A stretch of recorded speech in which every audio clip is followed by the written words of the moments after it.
សួស្តីបងប្អូនទាំងអស់គ្នាប្រហែលជាបងប្អូនមានចម្ងល់ហើយតើតើទៅនឹងការរកចំណាត់ថ្នាក់បាទសម្រាប់ថ្នាក់ដំបូងបាទដែលបងប្អូនធ្លាប់ចូលបន្ទប់កុំព្យូទ័របាទរៀនរាល់ថ្ងៃអញ្ចឹងនៅពេលដែលបងប្អូនមានតារាងរៀបចំតារាងដោយគ្រូបានបង្ហាញឬក៏ខុសពីនឹងរួចរាល់ហើយបងប្អូនមើលកន្លែងនេះដាក់ថាចំណាត់ថ្នាក់អញ្ចឹងបងប្អូនដំបូងបងប្អូនចុចសញ្ញាស្មើបាទបន្ទាប់មកបងប្អូនបាទចុចសញ្ញាស្មើគ្រូសុំដាក់សញ្ញាតិចមកបាទចុចសញ្ញាស្មើបន្ទាប់មកបងប្អូនវាយពាក្យថា rank បាទ R A N K ពេលដែលវាយ rank ហើយបងប្អូនបើកកំពុងកញ្ចក់ឬក៏បងប្អូនមើលចុះមកក្រោមមកមានពាក្យ rank នេះរូបមន្តវាមានស្រេចហើយអញ្ចឹងបងប្អូនចុចលើនឹងក៏បានឬក៏បងប្អូនវាយក៏បានដែរបន្ទាប់ពីបងប្អូនចុចពាក្យ rank ហើយបងប្អូនទៅចុចកន្លែងមធ្យមភាពបាទពេលដែលចុចមធ្យមភាពហើយបងប្អូនត្រូវចុចសញ្ញាក្បៀសមួយឃើញទេចុចសញ្ញាក្បៀសបន្ទាប់មកបងប្អូនចុចម៉ៅឆ្វេងឲ្យជាប់អូសចុះមកក្រោមបាទអូកន្លែងមធ្យមភាពហ្នឹងចុះមកក្រោមមកបន្ទាប់មកនៅ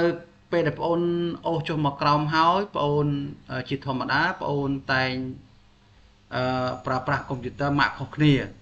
អញ្ចឹងសម្រាប់កុំព្យូទ័រខ្លះយើងចុច F4 បាទដើម្បីចាក់សោវាបាទកុំព្យូទ័រខ្លះចុច F4 តែកុំព្យូទ័រខ្លះអត់ត្រូវការចុចនេះទេត្រូវការចុច function សិនចុច function ហើយចុច F4 បាទអញ្ចឹងបងប្អូនត្រូវ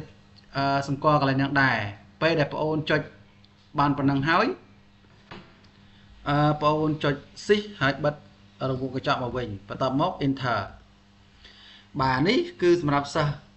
ឈ្មោះ Khon Siu Ching បាទខ្ញុំយកមានន័យថាតេស្តកាលពីឆ្នាំ2023 2024យកមកបង្ហាញបងប្អូនដើម្បីឲ្យបងប្អូនបានមើលហើយនឹងអនុវត្តពីវិធីរកចំណាត់ថ្នាក់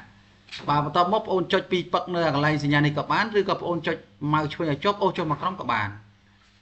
បាទនេះហើយបងប្អូនប្រឡែងម៉ៅមកវានឹងឃើញចំណាត់ថ្នាក់ហើយបាទសម្រាប់សិស្សម្នាក់ដែលគាត់បានធ្វើតេស្តសម្រាប់ខែធ្នូបាទខែធ្នូអញ្ចឹងនេះគឺជាវិធីនៃការដាក់ចំណាត់ថ្នាក់ទៅតាមនីតិសិស្សម្នាក់បាទចំណាត់ថ្នាក់សិស្សម្នាក់អញ្ចឹងសម្រាប់វីដេអូគឺមានតែប៉ុណ្ណឹងបាទសូមអរគុណ